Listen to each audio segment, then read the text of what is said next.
Okay. Okay.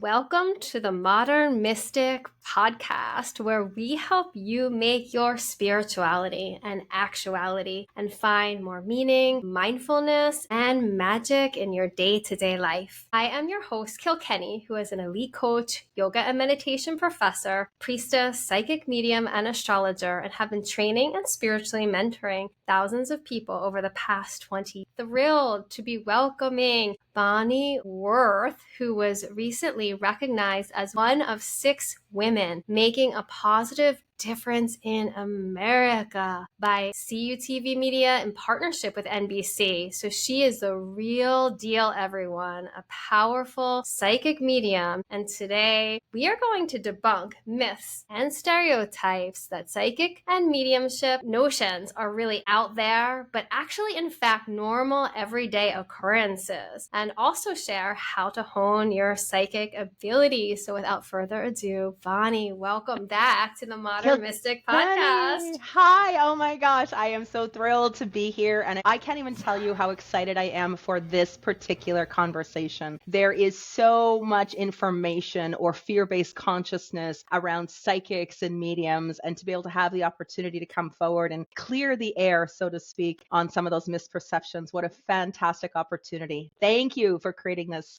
for us. Well, Bonnie, I can't wait to hear your answer in this moment in time. What does it mean to you to be a modern mystic? Oh, I love deepening into this question. It's like in consideration of it, I really was holding it in intention as I came into here, into our conversation today. And for me, a modern mystic is someone who is seeking that deep connection to the divine, seeking the deep connection to the spiritual or the unseen realms through not only personal experience, but a direct conscious connection, and who can adapt spiritual practices, beliefs from various traditions and cultures, and really create their own spiritual path. That's what it's all about for me. I love that answer so much. That key word that really, really is so potent. So let's dive into that adaptability, because Yes. it is, right? It's something that I feel like is such a gift of being born in this boon and blessing of the modern age. So we know all the challenges. We hear about that all the time. That's spoken of, but particularly in the realm of self-development and self-actualization and self-knowledge, we have this incredible opportunity to really adapt practices, understandings, all the things in the way of curating our own spiritual experience to some extent. Wouldn't you concur? Oh my gosh, absolutely. And I think this is where, again, we've reached the point within consciousness and in lifestyles of this modern age where we can look at the many different practices, the many different cultures and belief systems and things, and to understand we're all really basically speaking the same language, that there's no right or wrong. And you can take out with the things that are true for you, and to understand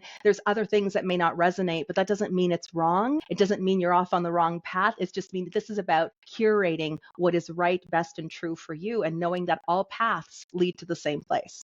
Yes, I love that. It's so fantastic. And just in the way of, let's dive right in, because you and I are both so excited about this topic. And even since I had you on the last episode, you were here joining me. It was amazing. We had just met each other this lifetime. And the second you were on, I was like, oh my goodness, I feel like I've talked to her so many lifetimes. I've known her for so long. Like, it was just, there was so much flow, and it just was incredible. And that episode was, I have to remember, I think it was episode 40. And you talked a lot about your incredibly challenging and triumphant background, about trauma, about making spiritual sense of challenges. So for folks who want to hear that or are interested in that topic, I really invite you to go back and listen to Bonnie's episode number 40. People loved it. It was very profound. People still listen to it to this day. So for that wisdom, go check it out. Meanwhile, for our conversation today, because we didn't talk a lot about mediumship, we were talking about all these other things, and then this path of mediumship the last few years has opened up so much for me in terms of a part of my dharma, which I fought and resisted my whole life. And you were Me too.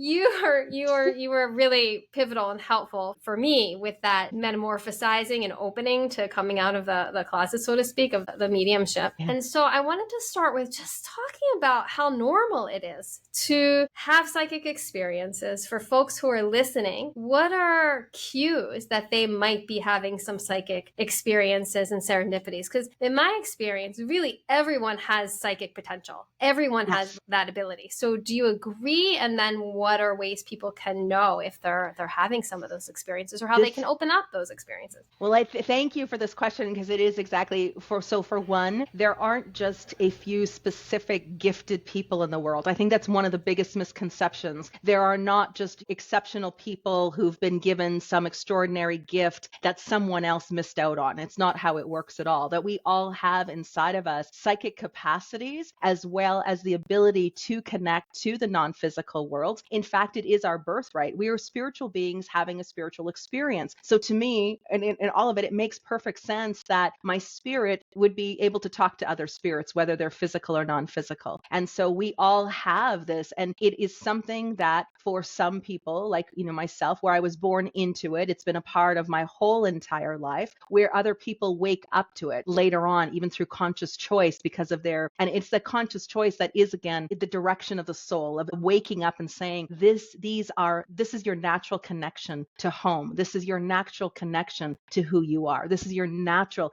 and that you have gifts and talents and abilities that allow for you to be in that not only the loving energy of it, but to receive all the help, all the support, everything you possibly could need in order to navigate your life. It's not just available for some, it's available for all. One of the ways that my guides explained this to me was to understand that every single person can sing. Every single person has a capacity to sing. Some people just happen to be, the Beyoncés of the world, where they are like, they have super voices and are talented, very skilled in their singing abilities. It's no different in terms of psychics and mediums. We've all got it. And like anything, it requires practice, it requires dedication, it requires commitment, and of course, getting over all of the things, all of the fear and the limitation that can be a part of our own human ego. That's such a brilliant analogy, and I love that elucidation. Thank you so much. Yeah. I'm just thinking of a really close friend of mine who literally her whole life thought she couldn't sing, like told herself, I can't sing, and she was told she didn't have a good voice, the whole thing. Oh. And she actually now in her 40s is traveling around singing professionally, and like that, she just came into that, and she talks about having to practice, having to work at it. But she's astonished herself. So even for people listening thinking, well, I can't sing, or I don't have, right? It's actually not true. Like you have this possibility. That's such a fantastic metaphor. And what are some tips and maybe inklings for people to watch out for so that they can tap into this realm of spirit? Because that's what you said, and it's so fantastic, right? We're all spirits having a human experience. And so why wouldn't we be able to talk with spirit? We just have to know where to look and tips and technologies to do it. So what are some of those, please? So, when we look at it in the most basic context, it is sometimes through the very everyday experiences that we have that we will often ignore or dismiss as spirit communication, because our mind tries to make sense of everything and we end up talking ourselves out of it. So just as an example, if you are someone who is maybe missing your loved one, and in that moment you're having a memory that's coming forward and you're missing them and you're thinking about the memories, in that exact moment, they are triggering those memories. If you are thinking of them, they are triggering the thought. You're not just randomly having your thought about your loved one. You are thinking of them because they are with you in that moment. And to understand that it is an energy. It's so you're feeling or sensing an energy, even though you're having a thought. It's translating and it's triggering, like I said, triggering that memory. But it can be the various things that happen, or the random things. It's like people always talk about coincidences. I don't believe there's any such thing as a coincidence. Everything is synchronistic. It is in the lining up of the various things where you're thinking of someone and suddenly they phone you, or you're thinking of a loved one and suddenly the memory comes up. It's exactly the same thing. And so paying attention to different thoughts, sensations, feelings that we have in my level 1 program. And I think, as you remember, I've got some really, a little questionnaire, it says, you're a medium when, you walk into a room and you suddenly feel anxious, or you feel like it feels heavy, or you feel uncomfortable. If you're afraid of the dark and you are someone who always needs some form of light on all the time, it's an indication that there's natural abilities that are there. If you are, feel like you're always being watched, like how many times you feel like you're like, oh my God, I feel like somebody's watching me. It's the sense and feeling of your loved ones there. But I think what happens is fear gets in the way. And so we get a little freaked out over some of those connections and those experiences, and we go into fear over them. But the number one thing is to understand is that if your loved one, and for the majority of loved ones that you are in your world, it's not saying there's always the exception to the rule, but for your loved ones didn't really hurt you in life, they're not going to hurt you in death either, which means when you're thinking of them, you're feeling their presence, you're having the goosebumps from, you start talking about them and suddenly the hair on your body is being lit up. All of that are indications that they're with you. It's happening. There's a transfer of energy between the physical and non-physical realms that is taking place and alerting you to their presence. So helpful. It is so much that spirit is using our body as a medium tool, correct? So when you talk about like temperature changes, hairs on the back, a little ringing in the ears, sometimes I get, right? Absolutely. These subtle things. Aches and pains in the body that are unexplained, and it's like all of it, our body is our transmitter. And I always say that we are simply the medium that's being used to bring something from the untangible to make it tangible through the experiences of our body, the translation of it, our feelings, what we're smelling, what we're tasting, what we're hearing. Everything is incorporated when we understand communication with the non-physical world. And it doesn't matter whether it is in communication with those loved ones on the other side or even our spirit guides, our angels.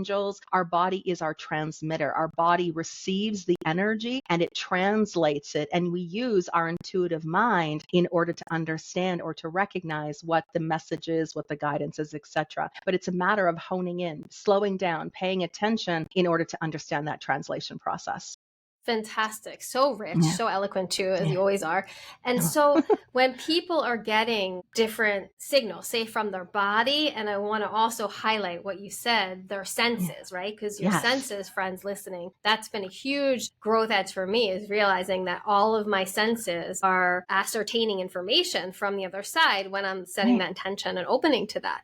So what are distinguishing ways that people listening can know, oh, that's my grandmother who's passed, or, oh, that's someone on my spirit team? How can we delineate who might be speaking with us or trying to communicate with us or download messages for us? Right. So again, I want to tell you, it's whoever you think of in the moment. That initial thought that you have, I call it an inspiring thought. That very first thought that you have, if you find a penny on the street, or I'm asking my guides for $100 bills. The pennies they're not accepted anywhere anymore. As an example, if you're buying the pennies and the nickels on the street and you immediately think, oh my gosh, this is a penny from heaven, or this is from my grandma. It is from your grandmother. It is. Yes. You wouldn't be having the thought either. That very first thought that you have about it, whatever you conceive or the idea, believe that, because that is the truth. After that point, the ego talks us out. Well, no, that's probably just wishful thinking. No, it's just a random penny. No, probably not grandma, because I'm sure she wouldn't come in to me in this way. We talk ourselves out of it. Pay attention to the first inspiring thought. But the number one thing I think is such an important, if you want to cultivate a relationship with the unseen world, then become conscious about doing so,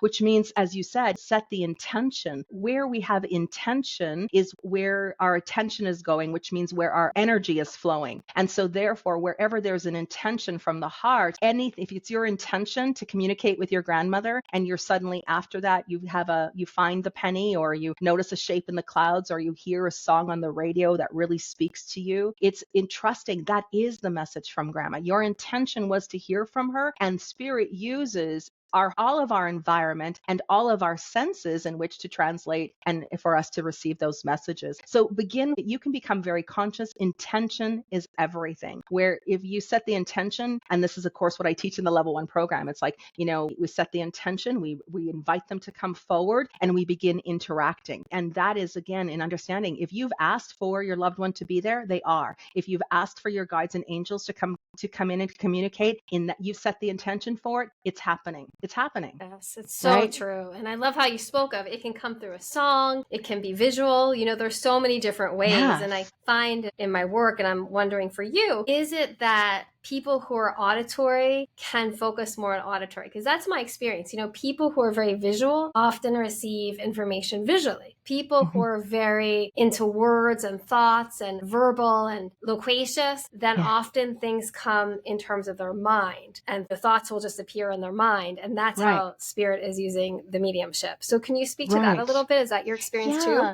Well, there's so many aspects of what dictates and what the parameters of what that can happen. One, we can look at it from an astrological standpoint, where the sun sign alone can dictate, based on someone's personality type, the sun sign, about how they're going to communicate. The Mercury is going to be, how are they processing the information? How is their mind correlating with it? The moon dictates, of course, the emotional vibration and the emotional content. So it can be, there's specifics. I mean, and we can get deep into a chart to see where this is being pulled out. But just to look at, when we talk about communication alone, that the sun sign itself, based on that element that someone was born under, can dictate the kind of medium that they are.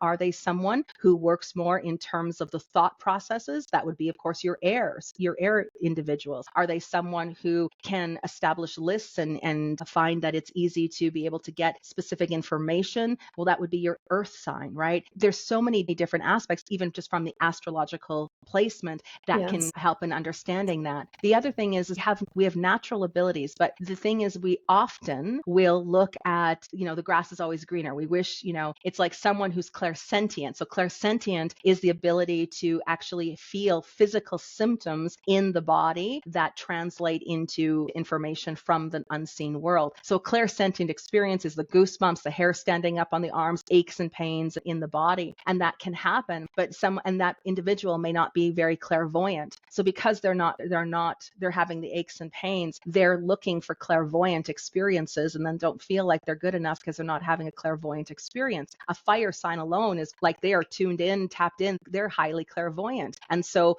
when you are someone who is a water sign, well, then that's going to mean that you're processing through the emotional body. You're feeling through the aches and pains of the body. So understanding that it's not one and done in terms of communication style, but there are specific ways that become what are strengths. And like anything, begin with what you're strong in. Begin using that first, and to know that it's all going to start to open up. The communication is going to start to flow through all the different senses, from what you think, what you're feeling, what you're hearing, what you're tasting, what you're smelling. The body begins to work in unison, because when you are open to receive in the way that is most natural for you, and you're not trying to do it differently, if you can just begin working there, it will naturally unfold, and all of the ways that they begin to communicate will become variable as well. But it really is working with the skill that is natural, or with it in your birth origin. It really is at the heart of it. We can't change.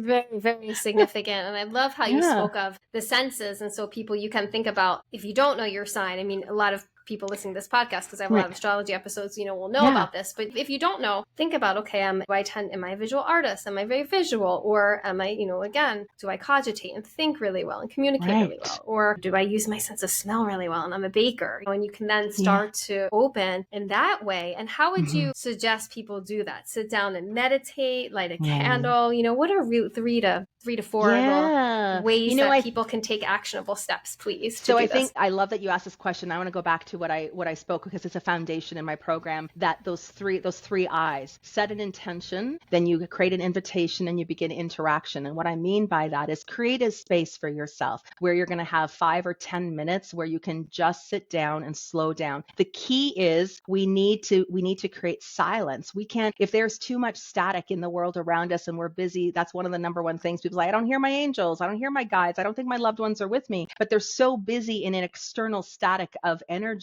that they're not able to actually receive what's looking to come in. So being able to slow down, to pause, to find breath, to meditate, to create some stillness is necessary in order to hear or to receive the communication that's looking to come through. So lighting a candle is great, because it can help. It can be symbolic of the spiritual light. It can serve as the invitation, the light in the window, asking for spirit or your guides to come forward to you. I also encourage you to use aromatherapy, which is really as well essential oils, things like that that bolster or lift the energy in your environment. I also encourage you to do this in the same place at the same time as when you're doing it, because what it does is it creates a vortex of energy that you can just go and drop into and drop into and drop into. So you're not, it's like an establishing a connection point. So you want to establish the connection point within your physical environment. Absolutely. And then when you're in it, you just create the intentions. My intention for my loved ones to come forward to me. Please show yourself to me now. That's really basic. And then just really consciously just ask yourself, what am I thinking right now? Am I thinking of them? Do I just know it's my dad who's present? What do I know? Go to your mind's eye. What are you seeing in your mind's eye? Is there a memory? Is there a flash of light? Is there sparkles? What do I hear? Is there humming? Is there buzzing? What do I hear in my right ear? What do I hear in my left ear? Yes. Get curious and start going to all of the senses and just begin to pay attention to what's going on inside of you, but also pay attention to what's going on around you in your environment as well, because there can be shifts and changes within the temperature of the room. There can feel like there's a wind passing by you when there's no wind at all. But even the external world, the laughter of children playing in the yard, across the street, the airplane going overhead, all of that can be indications. Spirit uses not only our internal experiences as a means and way of communication, but the external world around us. So we become very adept at being able to really listen and pay attention. What's going on inside of me? What's going on the world around me? And do that for 5 or 10 minutes every day. That's it. Sit down and do that. Sit down and do that. And you're going to see in a very short period of time, you're going to really begin to cultivate a clearer and more direct connection. So riveting and so helpful and so true in my experience, because it is really like building a muscle. So it is taking that time to go to the psychic gym. And you really highlighted that for me when I was really formalizing my readings, because I have been doing under the radar kind of readings forever, because I would just get information. And for me, that came from meditating the same place, the same time for decades and decades. And then things just, would come. But it is so true that when you take that time to do this daily, do a checklist of your 5 senses and even, your thoughts as the 6th or your 6th sense, so to speak. And you can go through each sense and just notice, because even like the taste can be so subtle, or like the smell, for me came later or just would come sometimes. And sometimes you won't get anything, but sometimes if you're paying attention, you will get a subtle taste of like now in my readings, if it's metallic, I know someone has something going on with their health that I'm talking with, right? So these patterns you can start to see, if someone passed in a certain way, and then you get that taste or smell or song in your head when you're speaking to someone, it might give you information. So I think looking for patterns can be really helpful, and having a baseline for that, right? Where you just, okay. And then also what you said, so important and so wise about what you get on the outside. Like I remember practice reading with you, and like a helicopter or something came by and it was a certain distinctive pattern. And then when I was reading someone, like it actually had to do with their reading. And that's the thing that amazed me, that it's really true, where other times I'll be offering a psychic medium reading and I don't hear anything, So it's so wise. And so really paying attention to the outer world and the inner world. It's so good. Now, what about... I want to interrupt you just one moment. Going back to the communication style, when we look at how do we receive and what are the innate abilities that we have as individuals under the, astrologically and otherwise, that help us in our communication, but also understand not every spirit communicates in the same way. So as you just said, there's sometimes you may smell something and other times you're not. It doesn't make you any less of a medium. It just means that's how spirit is finding ease in communicating with you, that every single person, just as we know there are different personalities and different communication styles that we all have as human beings here on earth, it's no different with the spirit world as well. So they're communicating. So some spirits will come forward and you'll be able to very clearly taste the metal and you'll know exactly what it is, where another spirit may come forward and you're not getting that at all, but you're having a clairvoyant vision of a doctor's office instead to go and speak to that, right? So it is about us and what we need to do to cultivate and create the vibration and energetic support required to do these connections, but also understanding that spirit also has a specific way of communicating as well. So this is why it's important to become aware of all those senses, because it may be how this particular spirit is looking to communicate. And yes, pay attention to the external world around you. Yes, because when spirits pass over, in my experience, they still keep very distinctive aspects of their personality, probably Yes, so that we recognize them, right? Or their loved exactly. ones recognize them. So That's exactly they it. can be grumpy, or they can. I had someone recently who was very tall and kind of overbearing. And I said, I don't know, I feel like they're really tall and overbearing. And they were like, yep, that's him, So that's Right, how, right? So they right. sometimes, I feel like the spirits show themselves in these very human, quote unquote, energies and ways so that then Yes. the loved ones can recognize them and It is such. exactly that. Their personality attributes that are familiar with us here with, on Earth, so we can recognize them. And just to know, it doesn't mean that they're still grumpy on the other side. No, not at all. It just means that they showed that personality attribute so that we recognize who they are, but they're actually very alive and well and happy. Yeah, so Yeah. beautiful. Really, really gorgeous. And Yeah. so you talked about sitting, and I love that. I always say it's like Olympic listening. It's like that practice Yeah. of opening up, right, your whole being. And Mhm. then is there anything else people can do, like looking for Yes. patterns during the day? Or what's another thing or two people can do to start Yeah. to ignite Yeah. psychic opening and Movement. perception? Movement is essential. Now, this is especially essential for fire signs, but being able to express some energy. So if you're someone who is constantly in, maybe you sit for long periods of time at your desk, maybe you meditate, and those are all great things. But if you find you're not getting anything, go move your body, go express some energy, go release to create some flow. And you're going to see that way, then even as you're moving your body, it can be an instantaneous download that you receive, right? So even though to understand that sometimes we go into these invitations to sit down for a connection, and the majority of time it happens immediately. But if you have a specific question or you're looking for specific guidance, you may not get it in that exact moment. So not to get frustrated about it. So if it's not happening, go for a walk, get out and go do something else,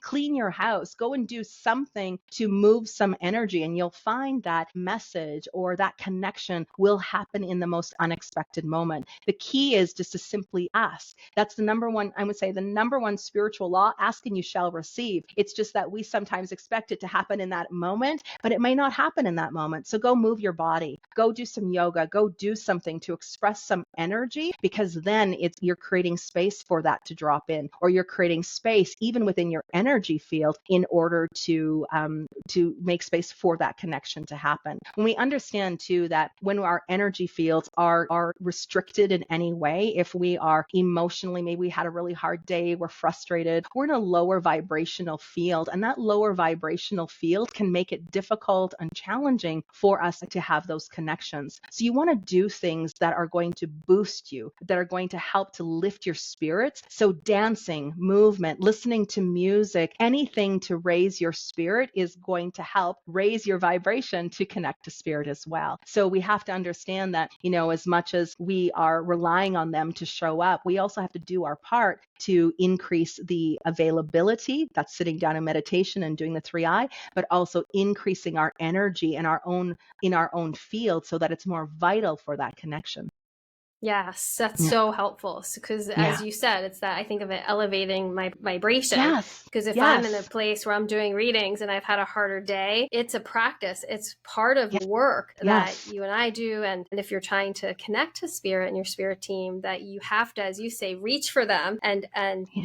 take action that can help Yes. lift you up to expand you to go wider and more open, and so Exactly. sometimes that can be dancing, or sometimes that can be, sometimes I'll just, like you said, for me it's big because I have an Aries moon, expressing Right. expressing energy. Sometimes it's Yes. like eating a brownie to ground myself, and that feels really good, or literally doing, the gratitude, thinking of things I'm really Yes. grateful for, that helps Yeah. get off some of the sloth, that helps Yeah. me then be able to receive information. And this is for others, this isn't even for myself, but that's Yeah. something that's been The really, other really thing that's helpful. really helpful, what I always say is shake off the funk. And I mean that very literally, which is a somatic movement. Like if you're feeling like you just like shake your body, like just like shake it off and just get that moving so that you're shedding or you're letting go of some of the impairment of those other energies. And yeah, gratitude practices are so good. Affirmations work really, really well too. But the key, whether it's gratitude or whether it's affirmations, is you got to put some energy behind it. You can't just Yes.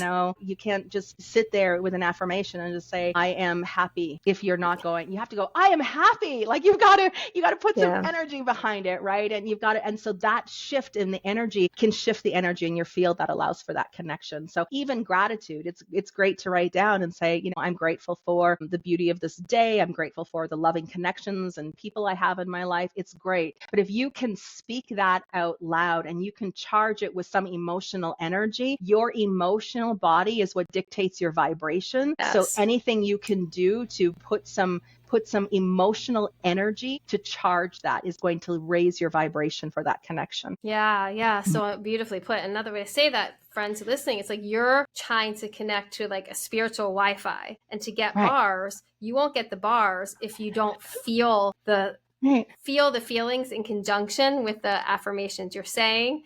Yes. Right? Like you said, if you're saying words, but you're not feeling them, the key is the feeling. Those are the bars. Mm-hmm. So whatever takes you there in the emotional body, as Bonnie said, it's the emotional body that helps open you and widen you to your connection to your spirit team and spirit. And I love that. I like how you put that too. And you understand, you're just like, you're on the wrong channel. You got to do something to change your frequency. You've got to turn the channel, right? And the only way to do that is to get emotionally charged and emotionally moving within the affirmation or the gratitude.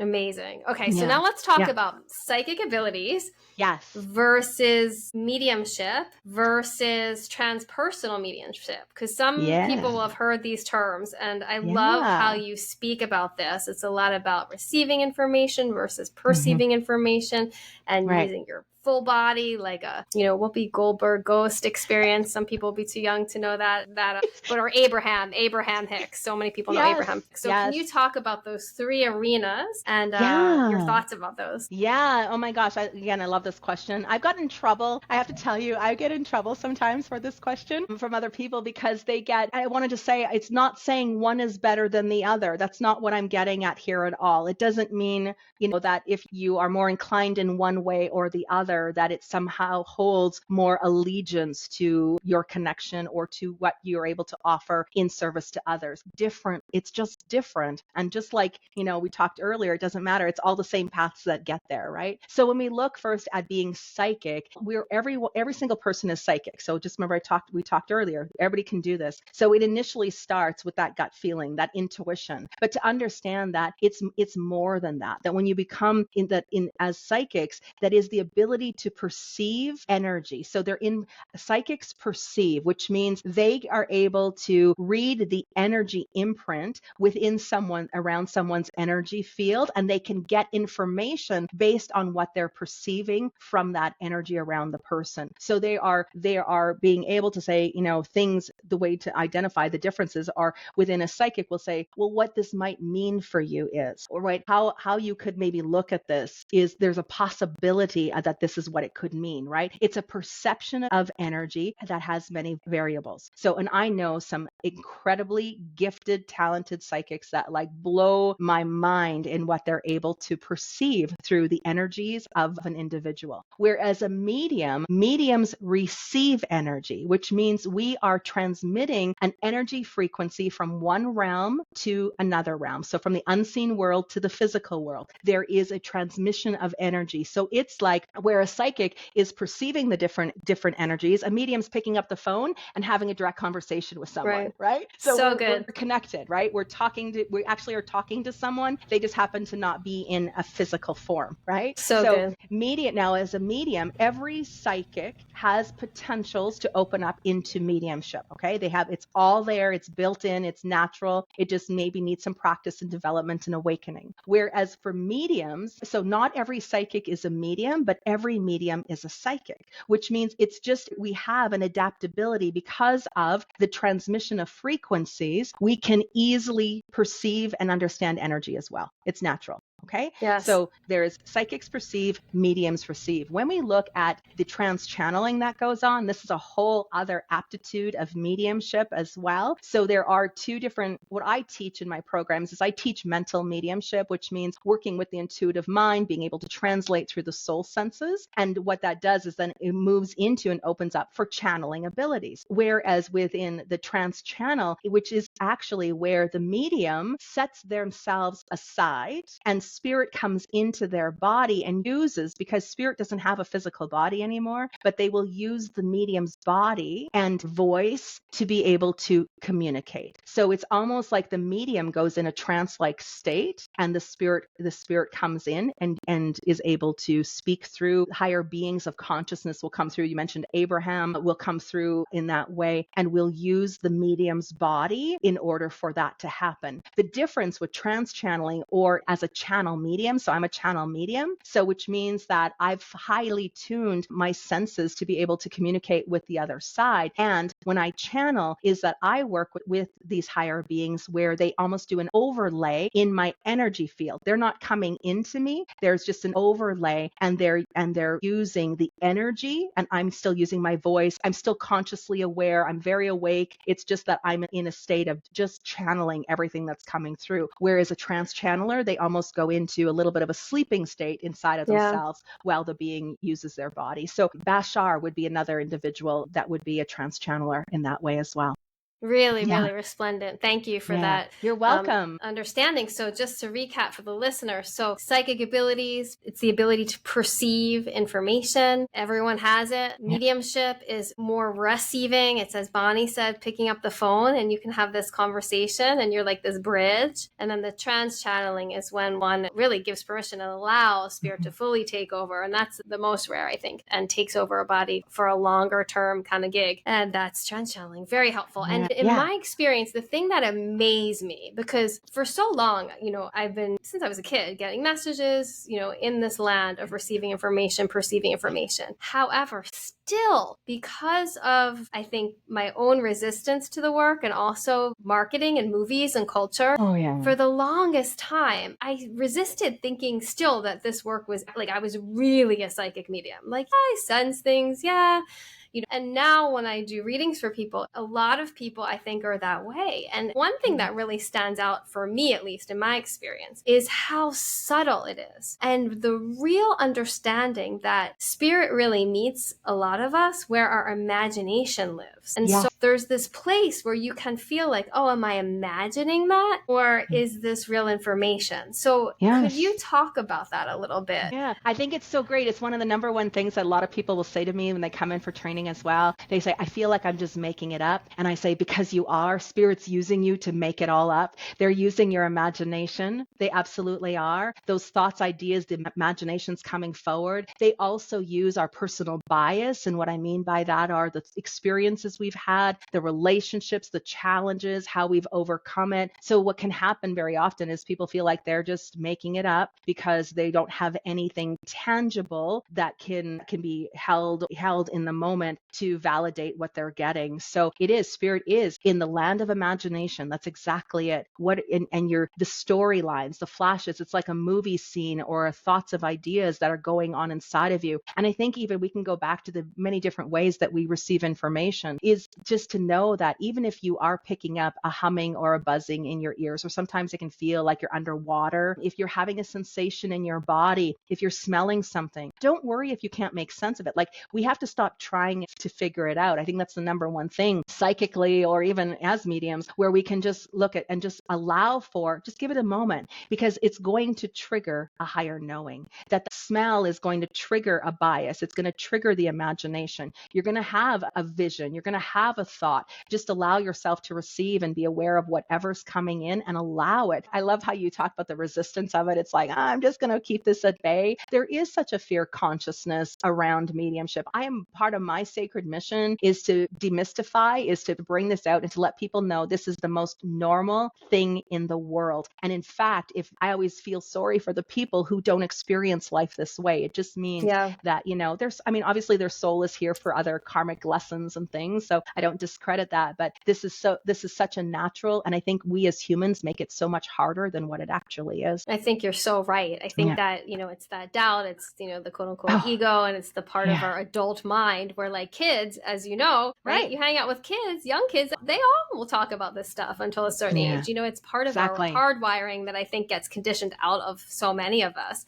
And particularly those of us who might not have been born seeing things like I'm seeing sensing you right now, right? Right. But sensing things and getting information other ways that then we talk ourselves out of it, or it's conditioned out of us and we don't even realize that we have these capabilities. And so we can welcome ourselves back to opening up to receive the information. Because I think it really, for me, it just adds this incredible magical layer in life. Like it makes life so much more magical. And then it also makes life so much more doable. And also it's like the most concrete thing, because when you're doing this kind of work and you're facing these big themes of life and death and love and what really matters, right? Say you're not doing this work, but you're still working on this aspect and potential of yourself to develop more sensing of spirit, to develop these abilities so you can perceive serendipities and perceiving information. It leads you to these deep truths, and then you can live life in a way that's more meaningful, that's more magical, because you're referencing, oh, these deeper, bigger truths and not so caught up in the mundane all the time. Is that your experience? Absolutely, because I love the magic of it. And I think magic is the great word, is because there's so much joy in those experiences, like the things that play out in life and some of the, the power of spirit and how they make themselves known and what happens. It's like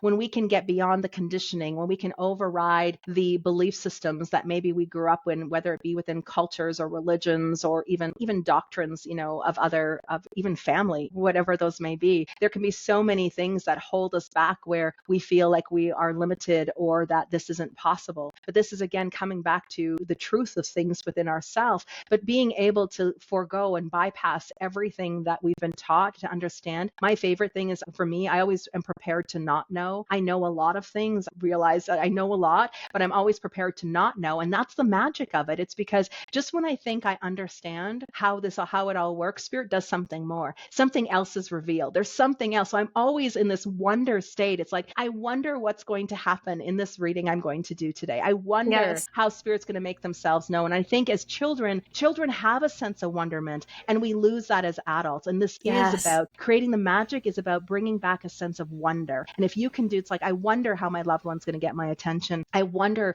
how phenomenal this day is going to be for me. I wonder what sign I'm going to pick up on today. That sense of wonderment brings in the joy. And when it brings in joy is an elation. It's a higher vibration, and it makes this connection and these conversations and with the unseen world so much more possible. And it's playful and fun and light. It's so healing. I think to understand, that's the word, right? It's so healing. Wonderment. First of all, I love that word. I love that word wonder. I always have. So I love that you brought that word in. And then I was going to piggyback, and you already downloaded, you psychic you. I was going to say, and also healing, because that's the thing that really made me fully claim this work, was when I saw and was a witness to, and the privilege when you do this work of ushering and supporting the healing that takes place. Really, there was one instance where I was channeling and someone's son came through, and to have a mother just really have such an incredible deep level of recognition of her child who had passed and that healing that took place. And then she wrote me after, and then I was like, okay, right, this is it's incredibly healing. So that's the other potential. I think that's equal, like the wonderment, the magic, and then the healing that's possible. And for me, that is what it's all about. Like for me, I truly believe mediumship is the most healing modalities of all. And there are many phenomenal, amazing modalities, but death is without a doubt, the loss of our loved ones is the hardest thing for us as human beings. Losing someone who we've cherished and we loved, it's devastating. We don't know who we are without them. We don't know how to do life without them. And so being able to offer and have this means and ways to bring about a message, a word, some validation or connection for someone through this work it's so healing. And it can just be one word that makes all the difference in someone's life. It doesn't have to be this big, profound or prolific message, because when we understand that very vulnerable, raw state of grief, to hear even simply that, it reminds me of my very first professional reading. Actually, there's certain readings that really stand out, but the lady who had come to me was devastated. It had been 5 years since the loss of her husband, and she had been led to believe that he had committed suicide. I didn't know this coming into the reading, but I sat down and connected, and I wasn't getting like anything. I didn't know who I was talking to. I wasn't having anything. I just kept hearing, tell her it was an accident, tell her it was an accident, tell her it was an accident. And I said to my client, I said, I need to tell you, I said, I don't know who this is. I can't bring in any other information, but I just keep hearing that I need to tell you that it was an accident. And she completely fell forward in her chair sobbing. She was just sobbing. And that's all she needed. That was all she needed from the reading. That was the very reason why she came to the reading, was just for that one word. And so to understand the healing that, what took place for her, obviously after that, we went on and had an amazing, more information and more, messaging came forward and through. But it was after that, within, like, she had been 5 years held in it. And she had sent me a message like 3 months later. She had got a new job. Was into a new relationship. She was moving cities. Like, her grief had been holding her back in her life up until that point. And once she was able to process through that one word, everything, her trajectory of her life began to change for her. So it's powerful, and that's just it. And for me, it is about the healing. And so even though, yes, I might doubt and I might feel it's like it's weird and other people in the world are have their judgments and everything, to me, it's not about everyone out there. It's about what happens in those intimate moments during my client sessions that give me purpose for doing this. It is so healing. And for me, it's about, I need to realize that in my journey of moving into work, doing professional work in this way, that this isn't about me. It has nothing to do with me. But here I am, ego and a person, and making it all about me, my doubts, insecurity, what people are going to think of me. But it's not about me. It's not about me. And that's I'm just that the place medium. That service, right? Like, it's like, you're just like, okay, how, okay, that's like totally what I came to. Okay, it serves people. And it's such a beautiful story. And there's just so many stories. But let's go. I want to keep going. So let's keep going. We can have another story time. But for the listeners, when you're thinking about going to a medium, because I've grown up with a lot of mediums in my life and people who had these types of abilities. So I knew this was somewhat normal compared to, I think, the average American. However, even still, what I didn't learn is discrimination, because I would, I'm hanging out at like spiritual sites and retreats and concerts and ashrams. And there were times where there were people who were very psychic, but they just like throw you information. And something I've had to really learn, and I want to talk about this topic really twofold with you, because you taught me so much about boundaries. But first, let's go to one, how much discrimination one should use when going to a psychic or psychic medium. It's so important. Like, you would research a doctor, you would be really careful. You wouldn't just take any unsolicited advice from any doctor walking down the street or in a restaurant, right? And I've seen people get wounded. Myself, I had someone like tell me different information just like spontaneously when I didn't even give consent about it. And it can really mess with your psyche, understandably. So let's talk about that, please. I just want to really highlight for people to do your homework, to really be careful with who you receive information from and how you go about developing it, if you're getting mentorship from someone else. Right. And that's such a great thing, because it is there. Unfortunately, like within any industry, there are, people who take advantage of those who are grieving. There are people who coerce and manipulate and do all kinds of things. And so it is important to be very conscientious and do, like you said, do your research. So you wouldn't just go to anyone for this. The key in it, though, is one, I'm going to say your first step. If you feel an inclination to go to a medium, say a prayer, ask your loved ones to help and direct the person who is going to be most beneficial for you, who's going to be able to speak the words that you need to hear. Utilize your loved ones on the other side to help bridge that for you. So then, just like, again, where your intention, it's your intention to have a mediumship reading, invite your loved ones to become participatory, because they can see from a vantage point that we don't have here. And they know the many different light bearers that there are in the world. They know how particular mediums, how they articulate, how they message, what they understand based on their personal biases. So take some of the work out of it for yourself by putting your loved ones to work on the other side first and foremost. And then, that's fantastic advice. And then pay attention. The synchronicities are going to happen. It's like, once you've put it out there, you might find yourself at the grocery store and you overhear somebody talking about, oh my gosh, I just came back from the most amazing reading with a medium. This is where you're up to say, excuse me, I just heard what you said. I've been looking for a medium, right? It's just like, it will happen in the most opportune times. So, but yes, do your research. This is the biggest thing. This is why, looking for someone, you can go on Google and find everything you possibly can want and what's out there. But you also want to look for individuals who have built platforms, who are out there, and you want to go to their platforms. You want to go to their YouTube channels. You want to see what their content on social media. This is why we're so lucky in this day and age, because there's so many people out there. But more importantly, when you do find someone, you need to stop and ask yourself and just, how does this person feel? If it feels off, it feels off. It doesn't mean the individual isn't good at what they do. They're just not the right person for you. So be sure that you are being conscientious about who you are placing your heart with. So good. So helpful. And then boundaries, because you taught me this, because some people listening might be highly, highly empathetic like myself. I have a whole episode on highly sensitive people, empaths. The episode still gets a lot of listens every week and it really was amazing to me how many people resonated, because I just made this episode because of the people I knew and myself and my own journey with all of this and how all this ties into psychic abilities. And I forget which episode number, but you can look that up. Highly sensitive people, empaths, and psychic abilities, and the connection between the three. And in my experience in this land of offering psychic work, being a psychic medium, the more and more people I work with, the more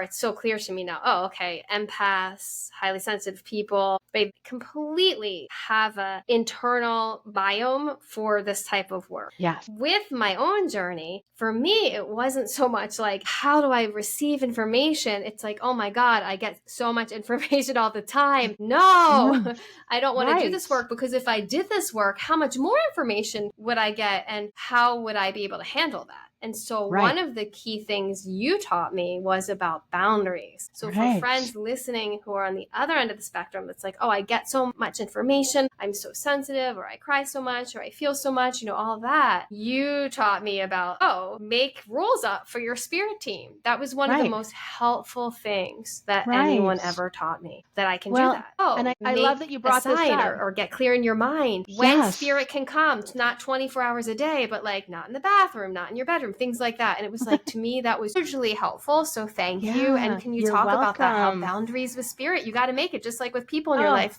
That's exactly it. And I'm a huge believer and advocate for the fact that how we live our day-to-day life, like what happens in our physical world, has a direct bearing and impact on our relationships with the non-physical world as well. So just as we need boundaries here in our relationships in order to have healthy, respectful relationships, it's no different with the other side. Without any boundaries, it's like a flop house where all spirits are hanging out all the time. They're constantly talking to you. You can't get away from it. I know a lot of mediums, and I hear the stories I've heard over the years of how they're suffering, like the things that they've tolerated and put up with in terms of not being able to sleep, the persistent aches and pains in their bodies, and their inability to stop crying, and all of these things. And yes, those are very real experiences. Spirit is working really hard. But on the flip side, yes, you get to tell them what's acceptable and not acceptable. You need to let them know. If they don't know, they're just going to throw everything at you. So it's important to establish boundaries. But the key with boundaries isn't just what you don't want. The key is the willingness of making an agreement within a relationship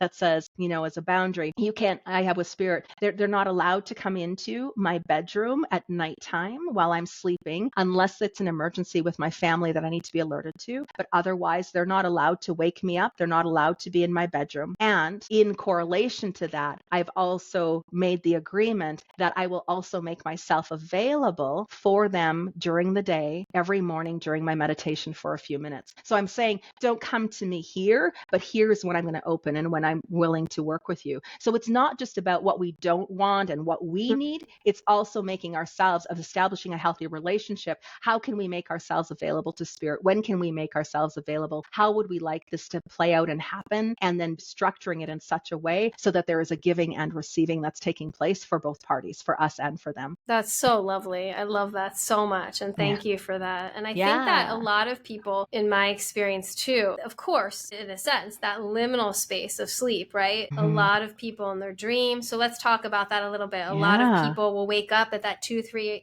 o'clock in the morning hour. And people will say, like my coaching clients, oh, I go to the bathroom. And I'm like, oh, I bet that if you really paid attention, you might sense some beings around you. So let's talk about the sleep and dreams and the liminal realms, please. And, when we dream of a loved one who's passed, it's definitely that loved one, correct? Exactly. Right? Oh my gosh, absolutely. So the dream state is the easiest way for spirit to come forward to us. And the reason for it is because we're sleeping, which means our ego is asleep. All of the belief systems, all of our resistance, all of our fears are sleeping, which means they can get through to us. So yes, the very first way that, often even our guides and angels will communicate with us through our dream state. And so dream interpretation, this is why, and to understand, just like mediumship is not linear, neither is, when we look at the black and white of dreams either, just because, we dream of, a terrible night, it's almost nightmarish in the dream, doesn't necessarily mean it's a nightmarish message. I always tell people, look for what's light in it. Like if your loved one, you saw your loved one standing there and they were smiling at you, that's what the message, I'm here, I'm happy, I'm, just know that I'm watching over you. That's the message. Who cares about what else was going on in the dream? Just focus on what was light in that message. How was your loved one acting? How were they just, they were showing up for you? That in and of itself is saying, it doesn't matter what everything else is. But yes, dream states are definitely the number one way. There is what's referred to as, I call them the holy hours between 2 and 6 o'clock in the morning. And that again, depending on the side of the world you live in, what hemisphere, that's going to be different. But what'll happen is when the vast majority of people within the hemisphere are all sleeping at the same time. We're all asleep at the same day and night schedules, right? With the exception, of course, for those, I know that there's people who work shift work, but for the most part, everybody's ego. So as everybody goes into sleep state, all of the fear, all of that heavy consciousness, all of the density goes to sleep as well, which means the vibration of the planet lifts, the vibration of communities, the vibration of individuals that put us into connection with the non-physical world. And so, yes, I remember telling my husband in my manual, one of the things I say, if you wake up at 3 o'clock in the morning, there is a 90% chance that you have a loved one who's standing by your bed, like they're there, right? And he was like, what? And he was kind of a little freaked out, but it was a few nights later, he said, I woke up last night around that 3 o'clock and I thought about what you said. And I thought, oh, I bet my mom was there. It's things like it just knowing, because we're so tuned in. And you're right. It's like, yeah, you might have to wake up to go to the bathroom, but there can be the shift in energy, the shift in change, or the exchange. Very often we wake up after our loved one has left. We've just finished having a visitation. It's just that we don't remember it because we were sleeping. That's really beautiful. Yeah. Let's talk about pets, because pets, that's something that was new for me during readings. Like I've had experiences of my own pets that had passed. Yes. But now when I offer readings, sometimes pets come through and I'm like, whoa. And then again, it's like, is that really happening? But now I know to trust it. Okay, I feel exactly. So did you have a cat, right? So let's talk about ways that people can invoke their pets, because beloved pets are such a big deal to people. I want to say, and I'm telling you that the loss of a pet can be even more of a deeper grieving state than a loss of another physical human being. Those are the connection that we have with our fur babies is undeniable. They are pure positive energy, and there is a connection and a bond that can, for some people, cannot even be compared. And so that, I know I've had people come for readings, and one individual, she had sat down and I had brought in her grandmother, and she was like, oh great, that was her grandma was there. And then all of a sudden I'm like, oh my God, I feel like I felt a bird that flew past me. And then all of a sudden I felt this weight on my shoulder, and I'm like, oh my gosh, I feel like there is a bird sitting on my shoulder. I said, I feel like this is a parrot, and oh my gosh, I feel like the bird just pooped, and could feel it running down my back. And she burst out laughing and crying all at the same time. That's who she had come to. She wanted a message. That was her bird, and she was devastated because she lost. And it said, this is what, as soon as the bird met someone and liked them, they would sit on her shoulder and poop on them. That was just what happened, right? So that was the experience I was having in that moment. But that was so therapeutic for her. And to know that there's such high positive consciousness, and that they come in different ways and different forms, they will often use other animals to get our attention. Or so as an example, if you are, driving in your car and you see someone walking a dog that looked exactly like your dog and it caught your attention, it's because it is your fur. The animals will use other animals to get your attention. The cat that just keeps staring at you, guess what? Your loved one, your fur baby is using that cat to say, hello, here I am. So pay attention to, of course, your environment all around you. And then if you are, as you sit down and you're wanting to experience your pets and you're going back to invite them to come forward to you, this is where, again, the subtle shifts of paying it. It's like if you can feel the cat jump on your lap, if you can feel the dog laying on your feet, you might feel, just to know that our animals generally come and sit on our lap. They will generally come from the waist down in there. So if you're feeling your legs tickling or you're feeling, that is, it's like bending over. When you think about bending over to pet an animal, that's where they will often present. And they are such playful, such high vibrational energy. And they are usually in and out real quick with their messages. It's like they've got so much joy. It's like, hey, here I am. And then I'm gone. So they can be very quick and fast in those connections. But here again, some of the most healing of connections that can take place for people. And we can just ask, right? And like we we just talked ask. about intention. Exactly. Please, it's my intention. Yeah. Fill in your pet's name that's passed. Yes. They're definitely with you. They're hanging out. Oh my You gosh. think of them and they come, and it's pretty amazing. And then let's talk a little bit about the times where people feel in distress, the times where people feel they need support. They're dealing with different big life challenges, depressed, anxious, all the things. What are ways that people can specifically ask for help from their team?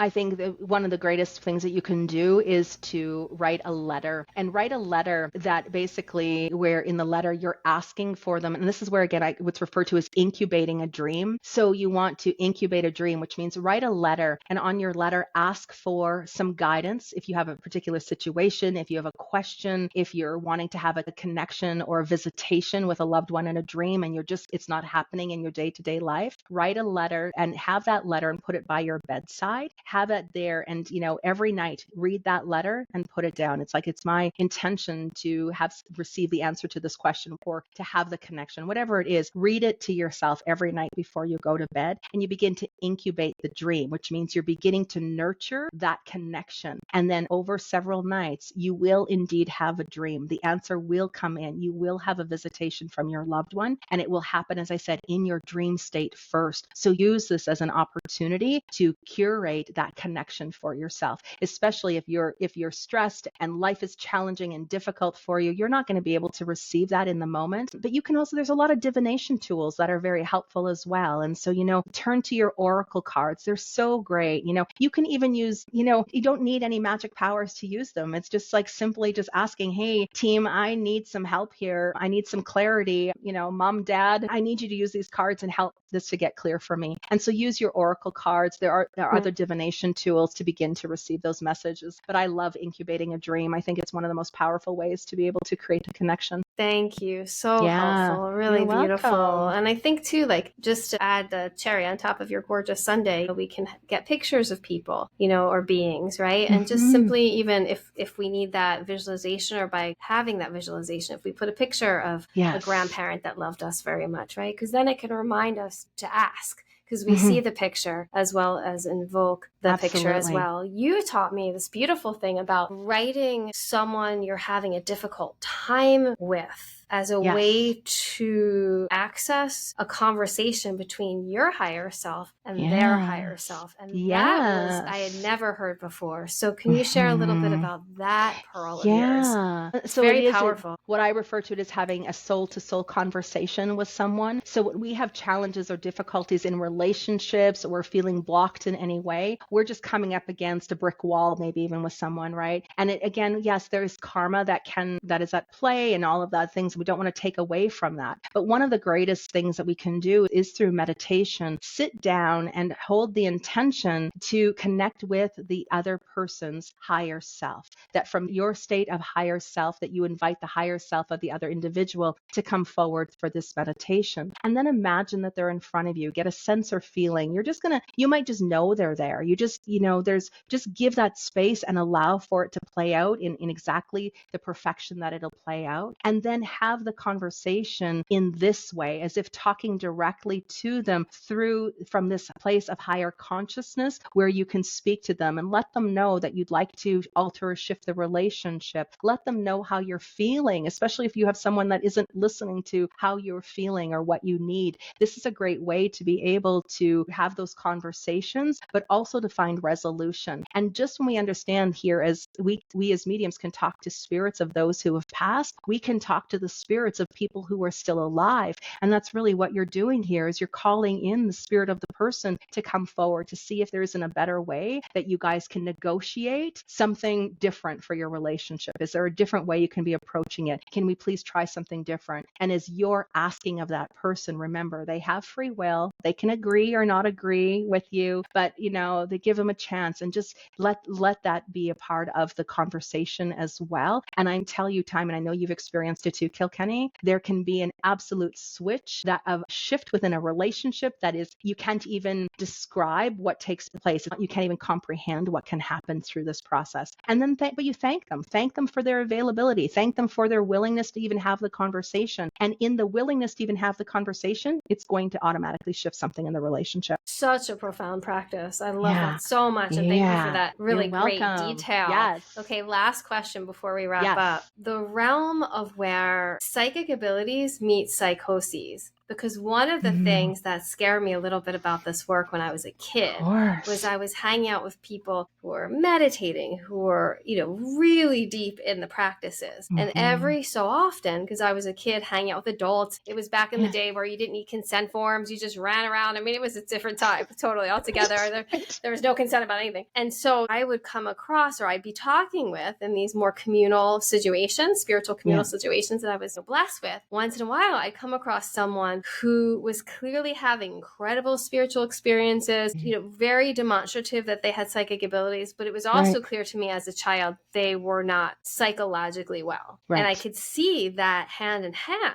Yes. And so I think that is a, shadow, unconscious fear of some people, but I think it's really real and really important to talk about. I feel like it's not very spoken of. So can we talk about that? How to keep ourselves psychologically safe, that line between psychoses and downloading psychic information, etc. I love that you brought this, and I agree with you. I don't think there's enough conversations happening about it. And it's not, again, we could say that they basically have lost their grounding cord to their physical reality. That's what happens. If we spend too much time, like on, in our physical life, we've lost our connection to the unseen world, to the higher beings of consciousness that are here to help and guide us. So and that's where, again, we get into destruction. We see destruction, we see the aggressions, we see the egoic tendencies and the materialism and things that play out when we are too much in our physical world, where everything is about what we can attain as opposed to who we can be, that aspect of kindness and generosity of spirit. So there can be, and when we're living life too much in our physical world, things get disarray. They become completely, there's a lot of suffering, there's a lot of challenges. It can feel like life just really sucks. And then when we find we can start to move into the more spiritual scope of understanding, the high meditations, the higher achievement of higher levels of consciousness. But when we spend too much time in that world solely, we lose our grounding with our physical reality. And that's where psychosis begins to take place. So there are indeed a lot of mediums in history and throughout time that have gone quote unquote crazy from this, because they've lost the connection to the physical world. So this is about, like everything in life, this is about finding balance. We need to have a 50 balance where we're 50% in our physical life and we're 50% in the spiritual realm. We have to allow our times to, again, through boundaries in different ways of not connecting, of shutting down and being solely present for the life that we have, that we're rooted and grounded in our life here, that we're engaging with the very human aspects of our life, and that we're also giving opportunity to have these connections, to have and to do this work, and to do, and to receive the things. Everything is within balance. I mean, we can take it into, if you're going to eat the whole chocolate cake, you're going to probably put, 10 pounds. You want to be able to, have everything in portion, everything in balance, and that becomes important. So when we look at connecting, it's also important to have practices that are helping you to stay rooted and grounded, not only in your physical body and to your physical body. We're always tethered, but we need to be grounded, but also our energy. So we always want to make sure, one of the practices that I bring forward is we want to make sure that our mind is grounded. We want to expand our energy field. We want to have an expansion of our light and of our love, but we want to stay grounded and we want to stay connected to our physical body. So that's why it's important to have practices that are giving us the opportunity to expand and to create the connection, but also ways that we can nurture and come back and be embodied in our life. Love that. So it's so much about what I'm hearing, the middle path. It's so much, as you said, that keyword balance. It's so much about, and that's been my experience, the further I go out, making myself wider and more open to receive messages, then I counter it with absolutely the tethering, grounding practices. And I love that you pointed out mental practices too, not just physical. So it's not just, I mean, it's for certainly physical. So whether it's the gym, whether it's yoga, whether it's nature, which is so grounding, right? I think nature really helps your mind ground too.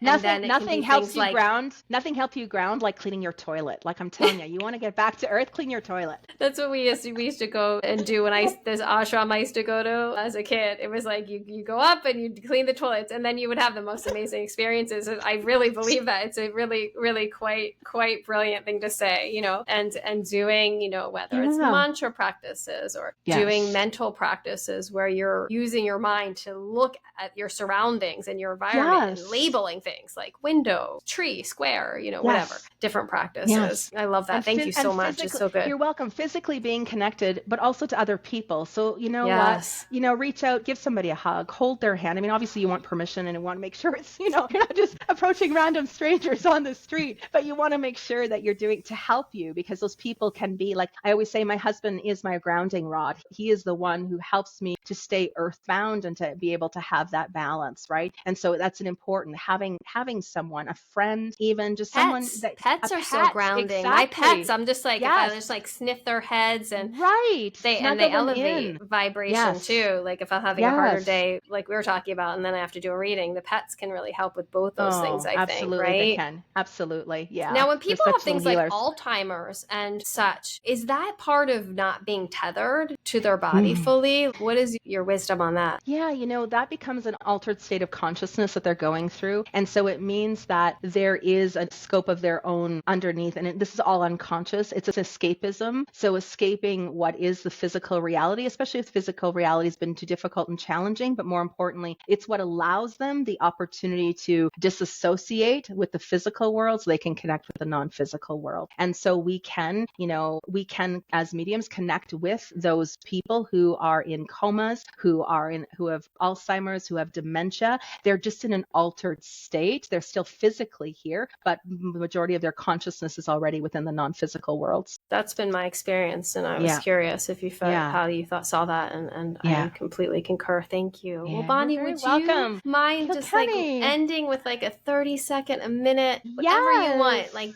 breath, grounding, whatever you feel called to do, just to punctuate this incredible conversation. You're so welcome. Oh my gosh. And yes, I want to take you through a process here that is going to allow you to create heaven on earth so that you can feel grounded, protected, and aligned and connected all at the same time. So just a real quick and easy process. So I'm going to close my eyes. I'm going to invite everyone else to close their eyes when you're listening. If you're driving a car, of course, don't close your eyes. You might want to come back and do this later. We want everybody to be safe out there. So I'm going to invite you to take a deep breath, and as you inhale, to close your eyes and just allow that breath to bring you into center, allow it to settle into the presence of this moment, and just falling deep and just allowing for a few breaths of what is the natural rhythm of your body. There's no right or wrong way to do any of this, but it's just the moment we settle, the moment we allow for breath, the body takes over. So just give yourself the opportunity to inhale And to exhale. Beautiful. Just to slow down. And now I want you to imagine from your tailbone a red laser beam shooting down from your tailbone, going all the way down into Mother Earth, shooting down, allowing you to be connected to the core of Mother so that you can be held, protected, grounded. And now simultaneously, go ahead and imagine or intend for a laser beam of white golden light to move up out of the crown chakra, moving it all the way up into your unique soul star, allowing that to shoot up.